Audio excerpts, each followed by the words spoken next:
कीमती है। कौन सा समय, कैसा समय, यहां दो तरफ इशारा है। एक तो वो समय जो आप सब लोग हाथ से भी देखते हैं, यानी घंटा, मिनट, सेकंड, घड़ी आपकी चलती रहती है और वो समय गुजरता चला जाता है। आज की तारीख में आज का जो टाइम है ये लौट के वापस नहीं आता। गुजर गया सो गुजर गया। तो हर समय कीमती है, समय को गुजरने मत दो। आलस्य में, व्यर्थ फजूल के काम धंधों में, पाप जुल्म गुनाहों में समय को बर्बाद ना करो। समय कभी किसी के लिए रुका नहीं करता। समय और समुद्र की लहर किसी का इंतजार नहीं करते, वो तो चलते चले जाते हैं, ना कभी किसी के लिए रुके हैं और ना रुक सकते हैं। तो एक तो यह समय है, लेकिन यह मुख्यतः जिस ओर इशारा किया गया है वो है मनुष्य शरीर कि भाई, हे जीवात्मा, हे मालिक से बिछुड़ी अंश, तुझे बेशकीमती समय मिला है। यह मनुष्य शरीर, इसमें आवागमन से मुक्ति हासिल करना चाहे तो तू कर सकती है। जन्म मरण से आजादी हासिल हो सकती है, लेकिन यह तभी संभव है अगर तू प्रभु का नाम जपे। सच्चा मोक्ष, सच्ची मुक्ति ओम हरि अल्लाह वाहिगुरु गौड़ खुदा रब, यानी उस सुप्रीम पावर का नाम ही दे सकता है। सच्ची मुक्ति हम किसे कहते हैं, या सच्ची मुक्ति किसे कहा जाए? सबसे पहले जो जीते जी गम, चिंता, टेंशन, परेशानियों से आजाद करवा दे, आदमी की लाइफ को, आदमी की जिंदगी को रस से भरपूर कर दे, माला माल कर दे, अंदर बाहर खुशियों से लवरेज कर दे, ऐसी मुक्ति। क्या यह संभव है? जी हां, यह संभव है। पूर्ण गुरु संत पीर फकीर की सत्संग हो, सुनने वाला पात्र हो और सुन के फिर अमल करने वाला हो, तो 100% जीते जी मुक्ति हासिल हो जाती है। आप देखते होंगे कई सत्संगी भाई, कोई ऐसा मिलता होगा, भाई बहन कोई ऐसा जो बड़ा टेंशन में है, जिसको बेचारे को जिंदगी बोझ लग रही है, जीवन गुजारना ऐसा हुआ पड़ा जैसे बस सारी दुनिया का बोझ उस अकेले ने उठा रखा हो। आप सोचेंगे फिर ये क्यों हो रहा है? जब पूर्ण गुरु पीर फकीर की सत्संग सुनता है, नाम ले लिया, फिर भी उसको गम, चिंता, टेंशन, परेशानियां क्यों घेरे रखती हैं? गुरु विचारा क्या करे जा सिखण में चूक।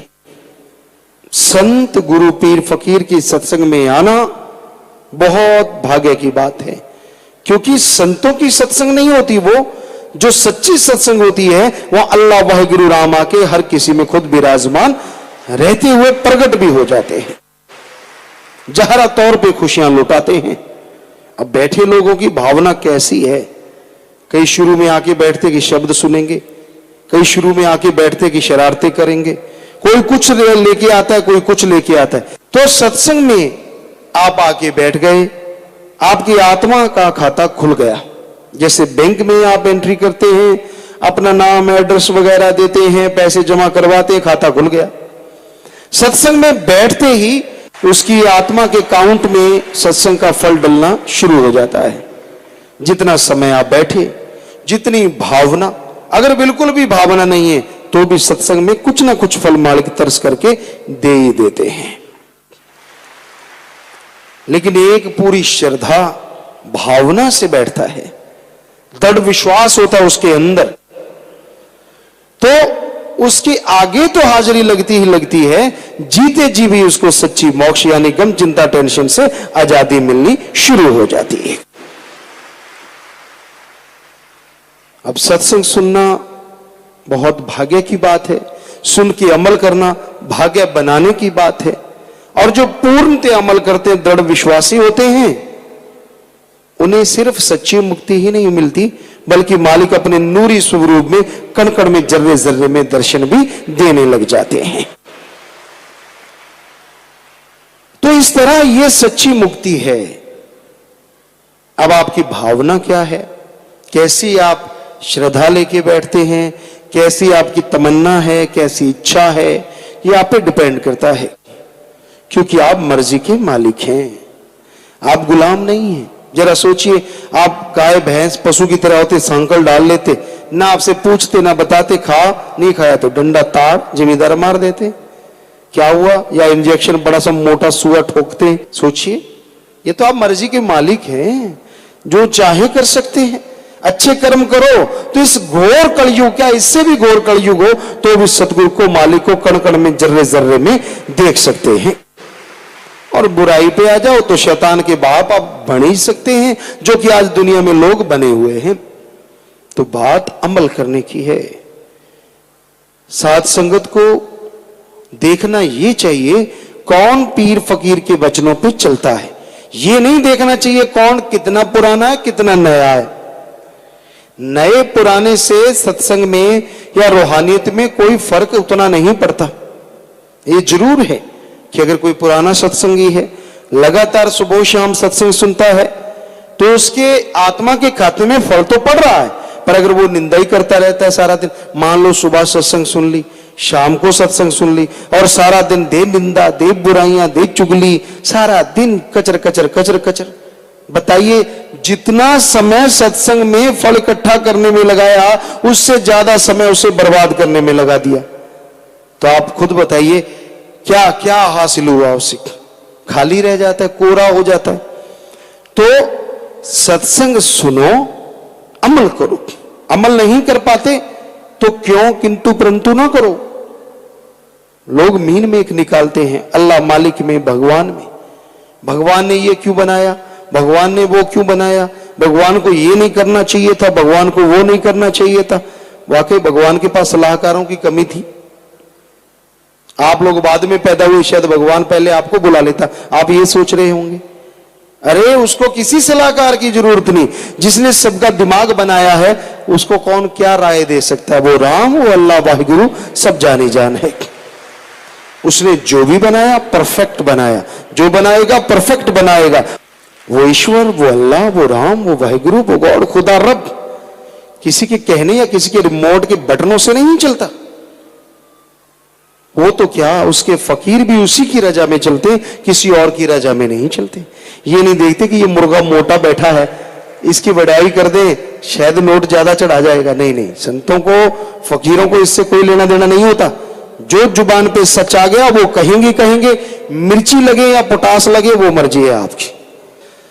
तो ये हकीकत है, मोक्ष मुक्ति तो मिल जाए जीते जी, गम चिंता टेंशन परेशानियों से, हर तरह की दुख तकलीफ बीमारियों से, पर जीव अमल करे तो।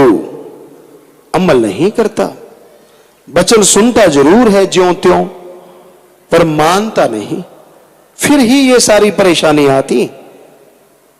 कोई मालिक को हाजिर नाजिर मान के खड़ा होके बताए कि वो 100% वचनों पे अमल करता है, उसे फिर भी परेशानी है।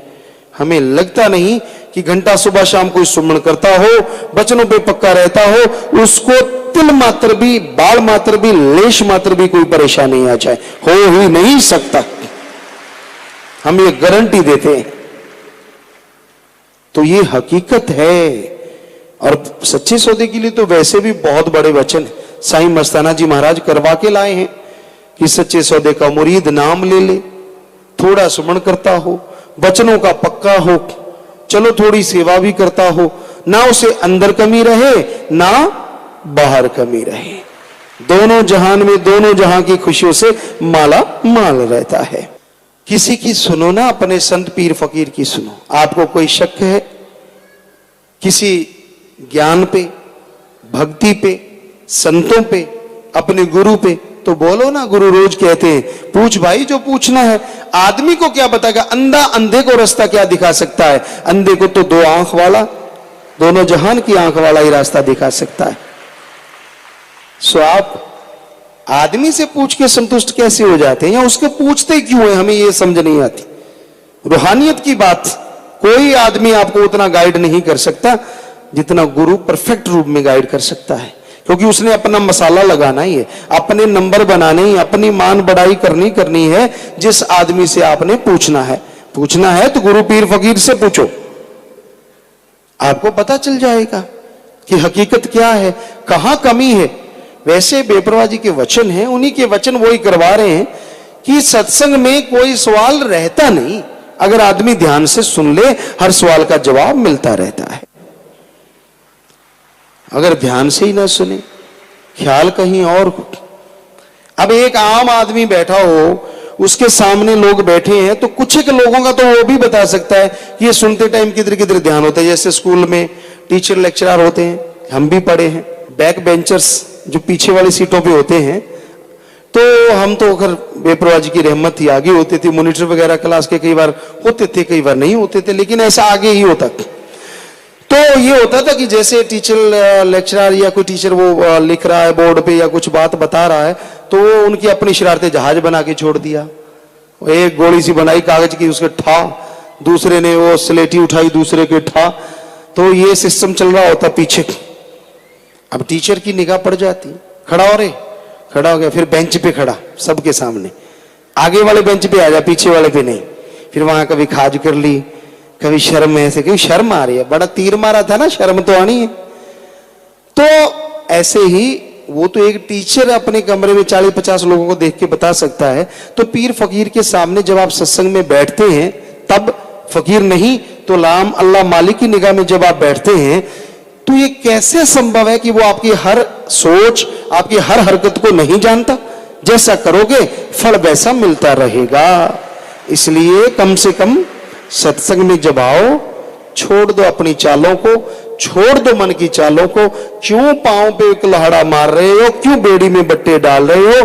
क्योंकि आप गुनाहगार बनते जाओगे और फिर उसका फल भोगोगे तो बड़े कुर्लाओगे, चिल्लाओगे। तो सत्संग में कम से कम जीव जब बैठे, ध्यान से पीर फकीर की बात सुने। पता नहीं क्या बेपरवाह जी ने वचन किए, हीरे मोती लबड़े ने सत्संग में आओ, सत्संग सुन लो, क्या पता कौन सा हीरा आपकी जिंदगी को संवार दे। क्योंकि संतों के वचन नहीं होते, ये माइक के वचन नहीं जो तब आप तक आ रहे हैं। हम बोल रहे हैं तो आप तक आ रहे हैं, और हम नहीं बोल रहे, हम भी माइक है। जैसी में आवे खस्म की बाणी, तैसड़ा करी ज्ञान बिला लो। जैसा मालिक सतगुरु बोल रहे हैं, वैसा हम आपकी सेवा में अर्ज कर रहे हैं। चाहे आप बटा खाओ, चाहे सीधे बैठे रहो, मर्जी आपकी। हम नहीं रह सकते बोले बिना। जो सतगुरु कहेगा, माइक की क्या ताकत की वो बोले ना, वो तो बोलेगा ही बोलेगा, बोलने वाला जब बोल रहा है। तो अगर आप सच्ची मोक्ष मुक्ति का नजारा लेना चाहते हैं ना, वचनों पे अमल करना सीखो। सुनते हो, सुन के अमल करो, फिर देखो कैसे नजारे आते। ना आपको टेंशन सताएगा, ना कभी चिंता आएगी, ना कोई गम, ना दुख, दर्द, बीमारी नजदीक भी नहीं फटकेगी भाई। पर अमल तो करो। कई बार ये आ जाता है कि संत पीर फकीर वो बीमार क्यों हो जाते हैं, कईयों के अंदर ये सवाल खड़ा हो जाता है। नाम जपने वाले को सच्ची मोक्ष मुक्ति मिल जाती है, तो संतों को बीमारी तो आने का मतलब ही नहीं। कईयों का दिमाग बड़ा वो होता है, वो कि मैं बड़ा ज्ञानवान हूं। तो भाई सवाल तो कोई भी उठ सकता है, हम किसी का मजाक नहीं उड़ाते। ये भी सवाल है कि आखिर क्यों। और आपने सुना होगा साईं जी पहले संत पीर पैगंबर अवतारों के बारे में, गुरुओं के बारे में, ऐसा क्यों होता है? संत आपके लिए बता दें होते क्या है। तरुवर फल नहीं खात है, सरोवर पीव न नीर, परमार्थ के कारणे संतन भयो शरीर। तरुवर पेड़ पौधे कभी फल नहीं खाते और सरोवर समुद्र कभी पानी नहीं पीते। वो दूसरों के लिए ही पानी और फल लेके आते हैं। उसी तरह संत पीर फकीर अपने लिए नहीं जीते, वो सारे संसार के लिए जीते हैं। उनका गम, उनका दुख, उनका बोझ मालिक उनसे उठवाता है। संतों में कोई ताकत नहीं होती, तो फिर वो उस बीमारी के रूप में, उस परेशानी के रूप में या उस दुख तकलीफ के रूप में सामने आ जाता है। वरना संतों को इन चीजों से क्या लेना देना। उनकी आत्मा तो मालिक से जुड़ी होती है और वो तो रूहानी मंडलों पे ही रहती है। वो मालिक उनसे काम लेते हैं। तो ये शरीर जो कि 5 तत्व का पुतला है, इस तरह से बीमारियां या इस तरह की लगता है कि ये परेशानी है जी, फलां है, धींकड़ है, ना उनको कोई परेशानी, ना उनको कोई भय, ना उनका किसी से बैर विरोध, ना किसी को मारना, ना किसी को तड़फाना, सबके लिए मालिक से दुआ करना। उनको गालियां देने वाले को भी संत दुआ करते हैं और आदमी दुआ नहीं कर सकता। तो संतों को किसी से क्या लेना देना है, ये अलग बात है कि संतों को रोकने के लिए लोग तरह तरह की शातराना चालें चलते रहते हैं। ये करो जी, वो करो जी, फलां करो जी, रोक दो जी, ये हो जी, वो हो जी, फलां हो जी। पर जिसके सिर ऊपर तो स्वामी, जिसके सिर के ऊपर स्वामी, और स्वामी का जो काम करने आता है, स्वामी जब चाहता है कि वो काम होगा तो वो 100% काम होगा। तो भाई संतों का काम सारे समाज से बुराइयां निकालना है, बुरे कर्म छुड़वाना है और मालिक का नाम जपवाना है, ताकि लोग बुराइयां छोड़ के मालिक का नाम जप सके, दोनों जहां की खुशियों के हकदार बन सके, अंदर बाहर वो आत्मिक शांति हासिल करें, वो परमानंद हासिल करें जिसके लिए भगवान ने मनुष्य शरीर बनाया है। तो आप एहसास कर सकते हैं, आप मालिक की दया में रहमत को हासिल कर सकते हैं। बस वचन सुन के अमल किया करो, लानत डाला करो अपने मन पे जो आपको मानने नहीं देता। किस लिए, क्यों नहीं मानते आप? बड़े बहाने हैं जी। बहाने शुरू होते हैं घर गृहस्थ से। घर गृहस्थ वाले हैं, अजी खाने के लाले पड़े हुए हैं, घर नहीं है सिर पे, कहां से नाम जपें, औलाद नहीं है, कहां से नाम जपें, अब बीमारी लगी हुई है, कहां से नाम जपें। सुमरण करोगे, मेहनत करोगे, खाना भी मिलेगा, छत भी मिलेगी, बीमारियां भी दूर होंगी। कहते ना ना पहले ये सारी दूर कर दो फिर नाम जप लेंगे। फिर जप लिया, फिर तो कहेगा नहीं और डिमांड का पर्चा नया शुरू हो जाएगा। होता है ना, हमने देखा है यहां कई बच्चे ऐसे हैं जो आज सेवा में भी बहुत आगे बढ़ गए, छोटे छोटे होते पढ़ा करते थे। हर बार इनकी एक ही डिमांड होती थी, पिताजी इस बार पास करवा दो, अगली बार शुरू से पढ़ेंगे। ठीक है बेटा, मालिक से दुआ करेंगे, आप मेहनत करना, पास हो गए। छुट्टियों के बाद हम मिले, हाँ बेटा क्या ख्याल है, अब आप पास हो गए, बढ़िया नंबर है, हाँ अब पढ़ेंगे। और जब पेपर आ गए फिर वही हाल, नहीं नहीं इस बार फिर रह गए। तो कहने का मतलब ये ऐसे ही है, ऐसे गुलाब खिलाते हैं। कोई परेशानी आ गई, कोई मुश्किल, हाय हाय मालिक, हे सतगुरु, हे परमात्मा, मैं तो तेरा बंदा हूं, अब मैं कब किसी का था, मैं तो तेरा ही था। सारी मन की चालें ऐसे जैसे प्रेस लगा दी हो, कपड़े की सलवट उड़ गई हो। होता है ना कॉटन का कपड़ा, कितनी सलवट पड़ी होती है मन की, पता नहीं कैसे कैसे चलता रहता है। जब कोई आती है टेंशन, जब कोई आती है परेशानी, फिर यूं प्रेस चलती है मालिक की, सारे बल निकल जाते ना, ना ना मैं तेरी काली पीली नीली पता नहीं कितने प्रकार की गऊ। फिर तो कहते मैं तो तेरा ही बंदा हूं। और जैसे ही वो परेशानी निकल गई, वो बीमारी दूर हो गई, 5-7 दिन कोई बुराई करने से रुकता है। जब भी करने लगता आत्मा कहती शर्म नहीं आती, अभी तो तेरे पे रहमत हुई है, 15 के दिन के बाद एक आधी कर ले, क्या है, फिर कर लेता है।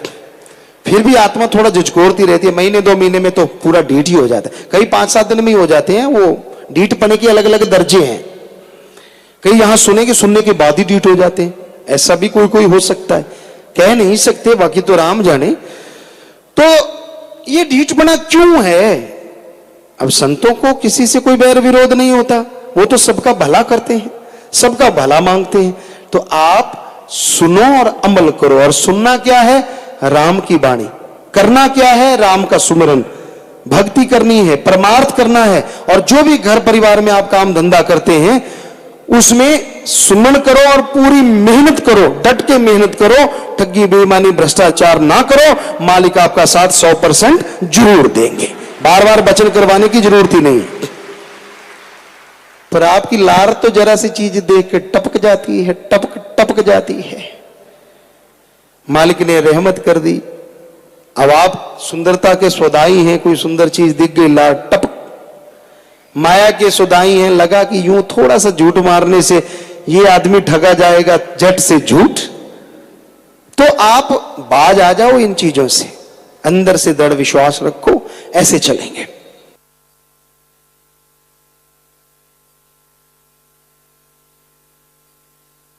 मालिक का नाम खुशियों की खान है। भाग्यशाली हैं जो इस खान में प्रवेश करते हैं और अपने अंदर उसके रहमो करम के भरे हुए हीरे ज्वारात मोतियों को चुन लिया करते हैं। कमी नहीं छोड़ी मालिक ने। हर जीव के अंदर अखुट भंडार है,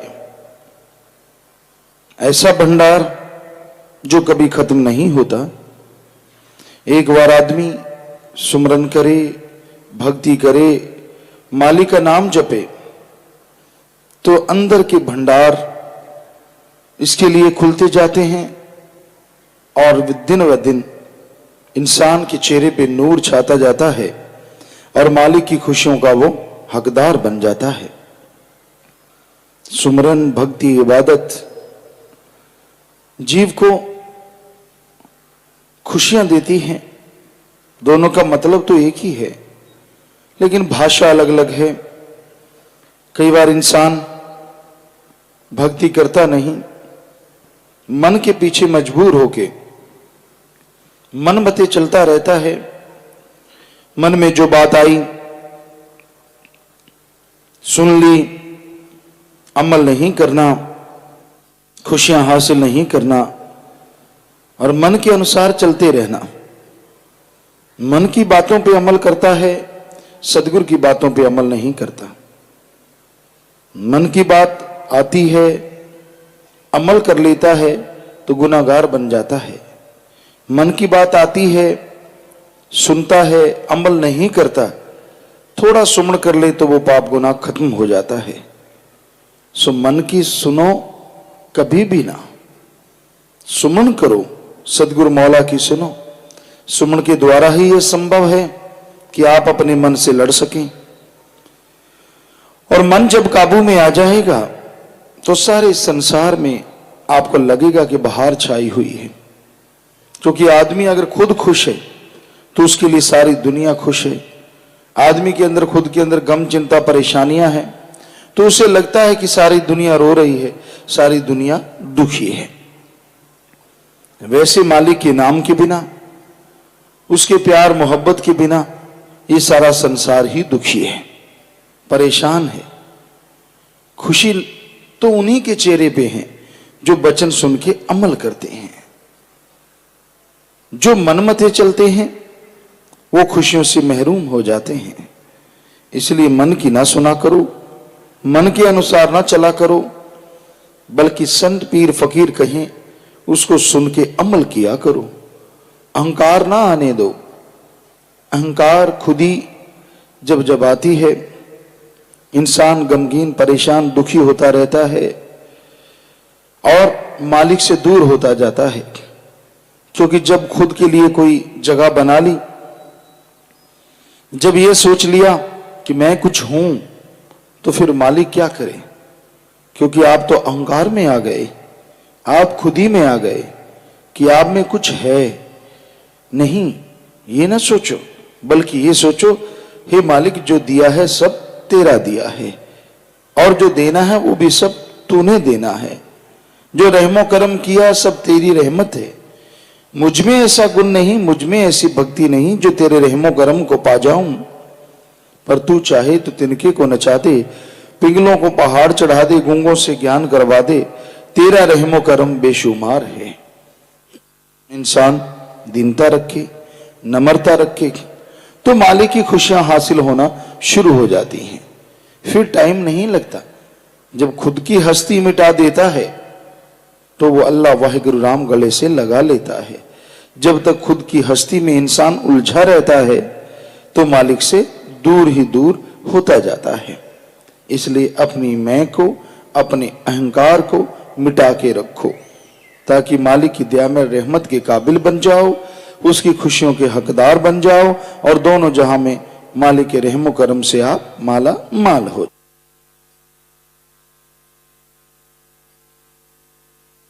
सत्संग इस घोर कलयुग में एक ऐसी संजीवनी है जो मरती हुई इंसानियत को पुनर्जीवित कर देती है। गम, दुख, दर्द, चिंताओं में पड़े हुए इंसान को फिर से जिंदा कर देती है, क्योंकि सत्य ओम हरि अल्लाह वाहिगुरु गौड़ खुदा रब और संग माने साथ। तो सत्संग यानी अल्लाह वाहिगुरु मालिक की यहां चर्चा होती हो, वहां आके इंसान बैठे और सुन के अमल करे, अपने अल्लाह, अपने वाहिगुरु, अपने गौड़, अपने खुदा, अपने राम की भक्ति इबादत करने की प्रेरणा मिलती है, उसे सुने अमल करे तो इंसान के पहाड़ जैसे कर्म कंकर में बदल जाया करते हैं। इतिहास गवाह है, माली का नाम मुर्दों में जान डाल देता है।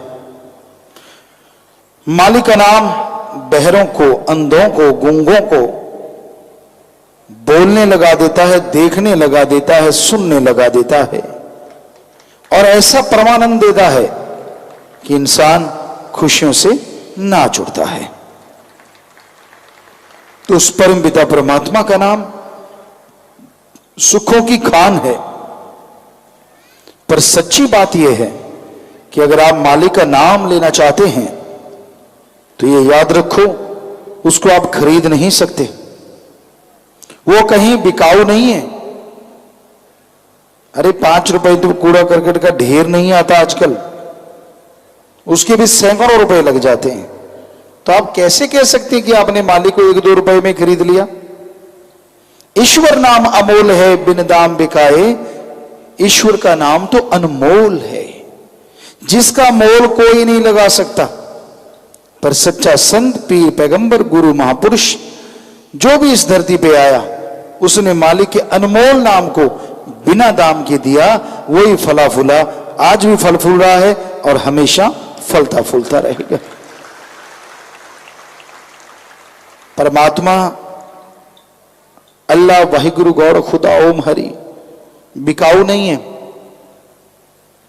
हमने हिंदू धर्म के 4 पवित्र वेद पढ़े, हमें हमारे गुरु सच्चे मुर्शिद कामिल दाता रहबर शास्त्राम जी महाराज ने फरमाया कि सभी धर्मों को पढ़ो।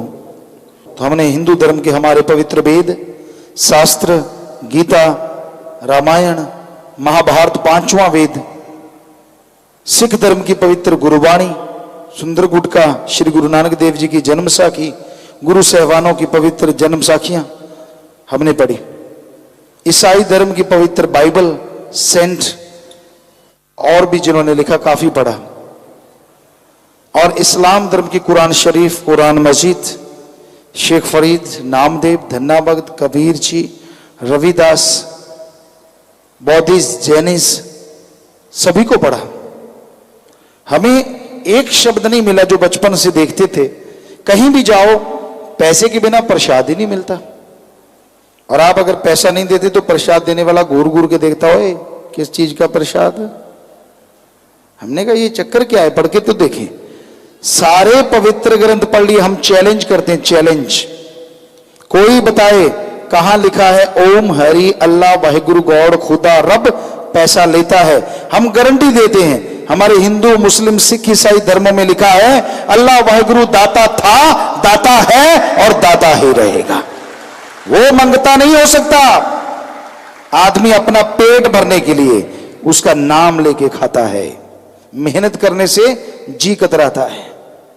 हिंदू धर्म में श्री राम जी, श्री कृष्ण जी अवतार हुए और उन अवतारों ने सिर्फ अवतार ही नहीं हुए, वो राजा महाराजा भी थे। उन राजा महाराजा होते हुए भी उन्होंने कर्म करके खाया। कर्म, कर्मयोगी कहते हैं। जब वो पढ़ा करते थे श्री राम जी, श्री कृष्ण जी, तो सूखे वन में जाते थे, बन बन से लकड़ियां बींधते थे, इकट्ठी करते थे, आटा गूंथते थे, अपने गुरु जी के लिए, गुरु मां के लिए खाना बनाते थे। रात के टाइम उनके पांव दबाते थे, उनके सोने के बाद सोते थे, जगने से पहले जाग जाते थे। इसलिए उन्होंने लिखा कर्मयोगी और ज्ञान जोगी। इस्लाम धर्म के पैगंबर मोहम्मद साहब उस जमाने में जो भी काम था, जैसे पशु चराना या बड़े घरों में पशु होते, जो भी काम था उन्होंने हक हलाल करके खाया, मांग के नहीं खाया।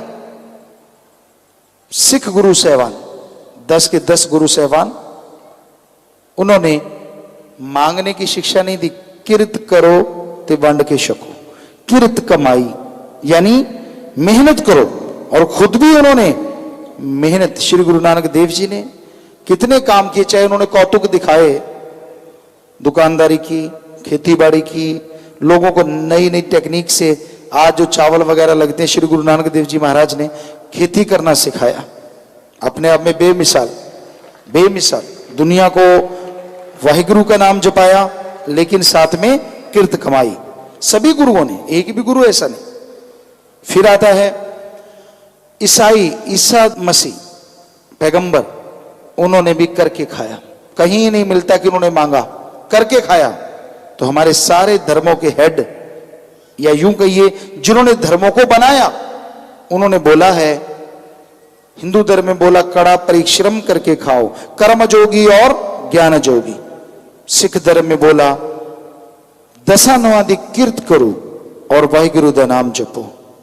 इस्लाम धर्म में बोला हक हलाल की रोजी रोटी खाओ और अल्लाह की इबादत करो। ईसाई धर्म में बोला हार्ड वर्क करो and do the method of meditation continue. सभी धर्म बोलते हैं, गुस्सा ना करो, धर्म जाके पढ़ो। सिर्फ दिखावा कर लेने से धर्म नहीं बन जाता। धर्मों में जो लिखा है वो पढ़ो और फिर हमें बताओ कहां लिखा है कि अल्लाह वाहिगुरु राम किसी से लेता है। वो तो देता है, और इतना देता है, आदमी की झोली छोटी पड़ जाती है, वो देता चला जाता है। कोई लेने वाला चाहिए, कोई लेने वाला चाहिए। सही ढंग से उसकी भक्ति करे, अल्लाह वाहिगुरु राम का नाम जपे, उसकी इबादत करे, वो कमी नहीं छोड़ता, अंदर बाहर से खजाने भर देता है। तो इसलिए भाई उस परम पिता परमात्मा को दाता है, दाता था, दाता रहेगा, ये मान के चलो, ना कि ये सोचो कि वो आपके 1-2 रुपए पे खुश हो जाएगा। ठगी मारते हो 100 रुपए की, मालिक को देते हो 1 रुपया, मालिक नाराज ना होना, ये तेरा हिस्सा तुझे दे दिया। इसका मतलब भगवान को ठगी में भी हिस्सेदार बनाते हो कि मैं ठगी मारूंगा, 99 मेरे 1 तेरा, और कम कितना देते हो भगवान को, ये भी कमाल है। 99 खुद रगड़ गए, उसको बेचारे को 1 ही रुपया, और 1 भी उसके पास नहीं जाएगा, वहां रहने वाला चट कर जाएगा। 1 नहीं तो 10-20 मिलके कर जाएंगे, बुरा ना मानना, लेकिन है 100% सच। सच्ची बात कड़वी जरूर लगती है, लेकिन होती सच है, क्योंकि हमने तो धर्मों को पढ़ा है और सभी धर्मों को मानते हैं। 100% पूरी कोशिश करते हैं कि हम धर्मों को माने और लोगों को शिक्षा दें कि आपका जो भी धर्म है जरा उसे पढ़ के देखो उसमें क्या लिखा है। सिर्फ बातें करने से किसी ने बहका दिया, किसी ने फुसला दिया, ये है वो है फला है, और आपने ग्रंथों में पढ़ा ही नहीं। हम कुछ बातें आपको बताना चाहते हैं। हमारे किसी धर्म में नहीं लिखा ठगी मारो, किसी धर्म में नहीं लिखा शराब के ठेके के आगे जाके शराब पियो या घर में बैठ के पियो, पोस्त खाओ पियो, कहीं नहीं लिखा। कोई भी नशा किसी भी धर्म में जायज नहीं है, सभी धर्मों में नाजायज है। सभी धर्मों में भ्रष्टाचार किसी धर्म में नहीं लिखा, किसी की निंदा करनी, किसी की चुगली करनी किसी धर्म में नहीं लिखा। हमने हिंदू धर्म में पढ़ा तो पवित्र रामायण में लिखा हुआ मिला, पर निंदा 100 गौघात समाना। कि पर निंदा यानी अपने को छोड़ के किसी की भी आप अगर निंदा करते हैं तो वो जैसे ऐसा है जैसे 100 गौ का घात करना। और सिख गुरु सहबानों ने तो पवित्र गुरबाणी में इतने पृष्ठ हैं, इतने पृष्ठ भरे हैं निंदा के ऊपर कि आप पढ़ के देखो पता चल जाएगा। निंदा भली किसी की नाही, मनमुख मुग्ध करन, मुंह काले तिन निंद का नरके कोर पवन। साफ स्पष्ट, निंदा भली किसी की नाही। वही हिंदू धर्म वाली बात, बिल्कुल एक जैसी बातें हैं कि निंदा भली किसी की नाही, किसी की, अपने बिना किसी की भी निंदा ना करो।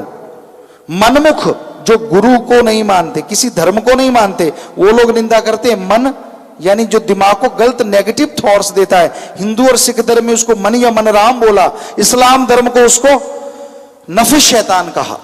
तो दिमाग वो मनमुख है, मनमुख मुग्ध। मुग्ध गुरु साहबानों ने वर्ड लिया, गूढ़ मुग्ध का मतलब मूर्ख। मनमुख मुग्ध करन मुंह काले तिन निंदका। और क्या होगा?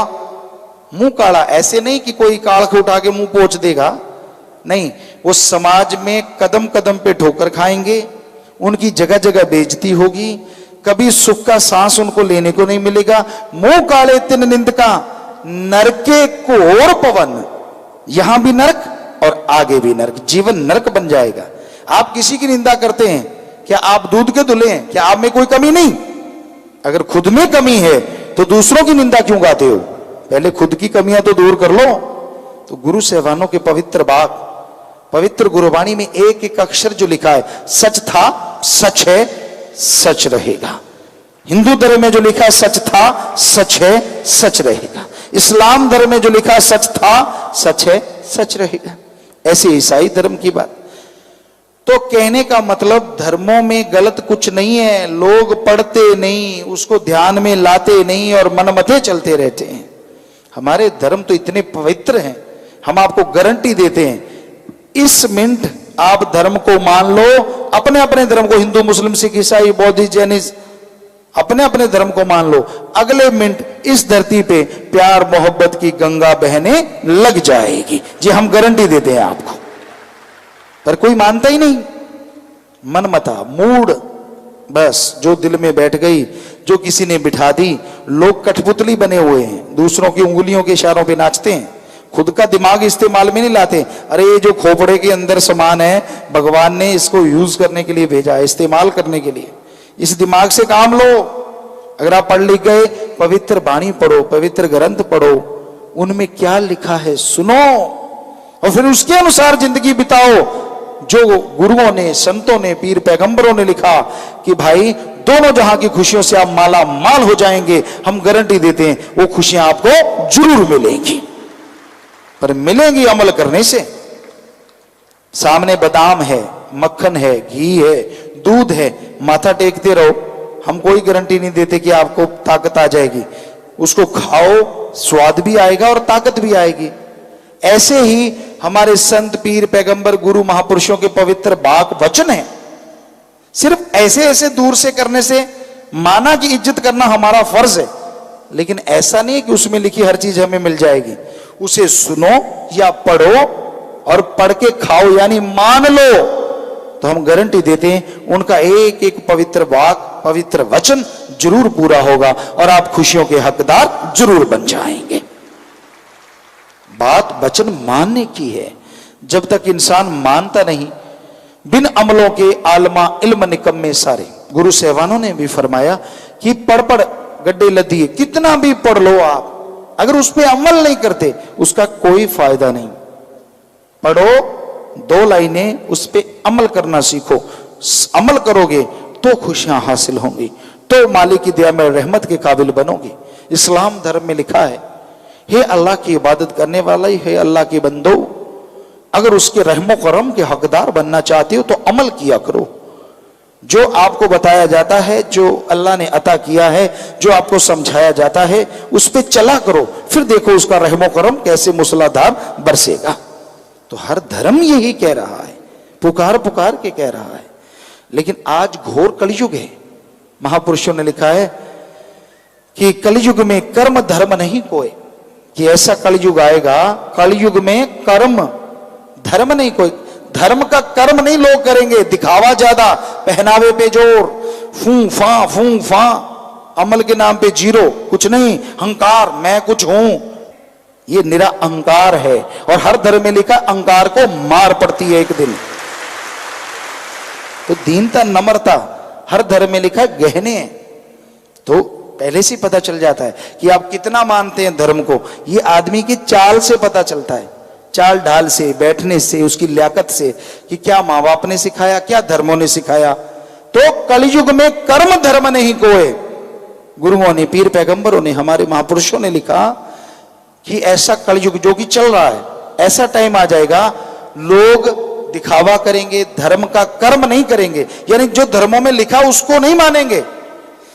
कलयुग में कर्म धर्म नहीं कोए, कलु का जन्म चंडाल के होए, कि लोग चंडाल रूप धारण कर लेंगे। धर्मों में लिखा है नम्रता धारण करो। शायद हमें पक्का नहीं याद, हम ये नहीं कह सकते कि ये 100% वही बात है, लेकिन यहां तक हमें याद आता है श्री गुरु अंगद देव जी या श्री गुरु रामदास जी, हमें ख्याल में नहीं आ रहा, तो उनका जो दाढ़ा था बहुत बड़ा था और किसी शायद गुरु नानक देव जी के बेटे ने या किसी ने पकड़ा, ये क्यों बढ़ाया है? तो उनके वचन सुनिए, क्या बोले वो, इतने बड़े गुरु, इतने बड़े मालिक, कहने लगे जी ये तो आप हमारे गुरु के बेटे हैं, आपके चरण पहुंचने के लिए बढ़ाया है। वाह, क्या नम्रता है, क्या दीनता है। और आज कोई ज्ञान नहीं बयान नहीं, यूं मैं कुछ नहीं, तू तेरा दिख गया सारा खाका। क्योंकि अगर तेरे में धर्म की जरा सी भी अंश है तो पहली ये लियाकत है हमारे धर्मों में।